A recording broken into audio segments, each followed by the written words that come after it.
প্রথমেই সবাইকে জানাই সংক্রান্তির অনেক অনেক শুভেচ্ছা। এই যে পৌষ সংক্রান্তি মানেই তো পিঠা পিঠা পায়েস এসবই বানানো। আমাদের বাড়িতে তো ছোটোবেলা থেকে দেখে এসেছি এই সংক্রান্তির আগের দিন উঠোন, বড় উঠোন ছিল তখন, উঠোনের মধ্যে ছামগাইন নিয়ে সেই চাল গুঁড়ো করা হতো। কিন্তু এখন যেহেতু না উঠান আছে না সেই ছামগাইনগুলো খুঁজে পাওয়া যায়, তাই কিন্তু হাতে ঠাম্পা একটু হাবল দিস্তে যেটুকু পারছিল করছিল, বাকিটা আমি মিক্সিতে করলাম। আমার ভীষণ ঠান্ডা লেগেছে, যার জন্য কথাগুলো এমন শোনাচ্ছে, তার জন্য সরি। এদিকে সকাল সকাল উঠে কিন্তু ঠাম্মা বাস্তু পুজো করেছে। এই পুজোটা কিন্তু ভোরবেলা কাক ডাকার আগেই করে নিতে হয়।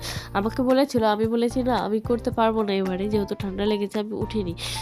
ঠাম্মাই করেছে। এদিকে মা কিন্তু একটা মালপোয়া বানানোর জন্য ব্যাটার তৈরি করে নিয়েছে, আর এদিকে আছে গুড়।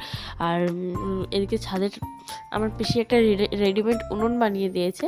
সেই উনুনটার মধ্যে মা এদিকে দুধ গরম করতে বসিয়ে দিয়েছে। এদিকে চা, নারকেল কোড়ানো, এদিকে সব কিছু রেডি করে নিয়েছে, গুড় টুড় সব কিছু রেডি করে নিয়েছে ভালো মতো। আর সরা পিঠা বানাবে, সাজের পিঠা, সাদা পিঠা, দুধ পিঠা, যে যেটা বলো, সেই পিঠাটা বানানোর জন্য ওদিকে কিন্তু শ্বাসটাকে আগুনে গরম হতে দিয়ে দিয়েছে। প্রথমে শ্বাসটাকে পুড়িয়ে দিয়েছিল। আর এদিকে ব্যাটারটাকে কিন্তু ভালো মতন হাত দিয়ে মেখে নিচ্ছে যেন মসৃণ হয়ে যায়। আসলে মসৃণ না হলে, একটু যদি ঠিকঠাক না হয়, দানা ফানা থেকে যায়, তাহলে কিন্তু ভালো মতন হবে না। তার জন্য মা ভালো মতন মিশিয়ে নিল। এদিকে সরাটার উপরে ভালো মতো তেল ঘষে নিল।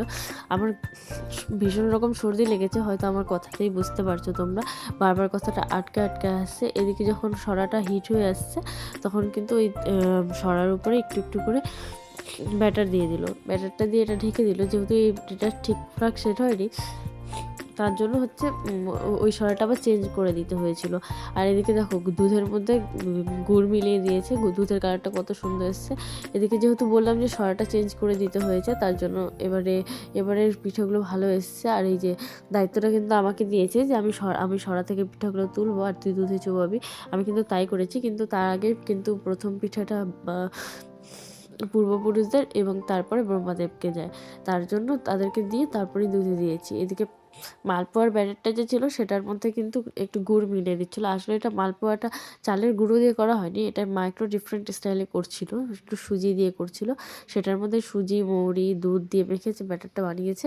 আর এদিকে মা বললো ঘরে গিয়ে তুই কিন্তু মালপোয়াগুলো করে নে ছোটো ছোটো করে। এদিকে দেখো পিঠাগুলো ফুলে কত সুন্দর হয়েছে, এটা কিন্তু থাকতে থাকতে আরও বেশি ফুলবে। আর এদিকে ততক্ষণে কিন্তু তেলটা গরম হয়ে এসছে, হিট হয়ে এসছে। তার মধ্যে এই যে ছোটো ছোটো করে চামচে দিয়ে দিয়ে দিলাম মালপোয়াগুলো। আসলে এতটাও ছোটো দিতে চাইনি, কিন্তু কি হয়েছে যে ব্যাটারটা এতটাই বেশি ঘন হয়ে গেছে যে চামচ থেকে পড়তেই চাইছিল না। তারপরে হচ্ছে মা পরে এসে একটু সেটাকে আবার পাতলা করে দিল। এদিকে হচ্ছে লো ফ্লেমে একদম অল্প করে হালকা করে ভেজে দিচ্ছিলাম। এটা এত সুন্দর স্মেল বেরিয়েছিল যে স্মেল দেখে আমার ভাই ছুটে এলো। আর এদিকে আমি বললাম দাঁড়া দাঁড়া, ও বললো একটু দেখবো টেস্ট করে যে কেমন হয়েছে। আমি বললাম দাঁড়া, আগে তুলে নিই, এখনও তো একটাও ভাজা হয়নি, চারটে একবারে দিয়েছি। তারপর আমি তুললাম, তো ও বলছে যে তুই পাকোড়া কেন বানাচ্ছিস, পিঠা না বানিয়ে? এটা তো মালপোয়া হচ্ছে না। বললাম খেয়ে দেখ, ভালো লাগবে। তারপর ও একটু নিল, নিয়ে প্রচণ্ড গরম ছিল, বললাম একটু ফু দিয়ে খা, তো বললো না না এমনি ভালো লাগছে। তারপর বললাম যে হচ্ছে তাহলে রিভিউ দেবো। বলে তোকে কে রিভিউ দেবো, তুই কি বানিয়েছিস নাকি? একটু খালি কি তেলে দিয়ে ভাজলেই কি হলো? বাকিটা তো মাই করেছে। আর সত্যি খুব সুন্দর হয়েছিল, ক্রাঞ্চি ভাব একটা ছিল। এরপরে একে একে একে করে এরকমভাবেই সব মালপোয়াগুলো তুলে নিলাম। এদিকে দিদি বাড়িতে এসে দেখি যে জিজু উনুন ধরাচ্ছে। আসলে পিঠে পুলি না সব উনুনেই বেশি ভালো লাগে, ভালো হয় এবং ভালোও লাগে করতে। তো জিজুই করছিল সেসব, উনুনটা ধরিয়ে দিল। এদিকে বাড়িতে এসে মা আমাকে বলছে যে তুই একটু পাটিসাপটাটা বানা, আমি একটু বাইরে যাবো। তা বললাম আমি তো কখনো বানাইনি, আমি পারবো না। মা বললো শিখিয়ে দিই। তাই ওই বেগুনের বোটায় কিছুখানি তেল লাগিয়ে তাওয়াটার মধ্যে ভালো মতন ডলে নিল তেলটা। তারপরে ওই ব্যাটারটা দিয়ে তারপর হচ্ছে তার মধ্যে নারকেলের পুর দিয়ে সেটাকে এভাবে রোল করে এগ রোলের মতন করে তুলে নিল।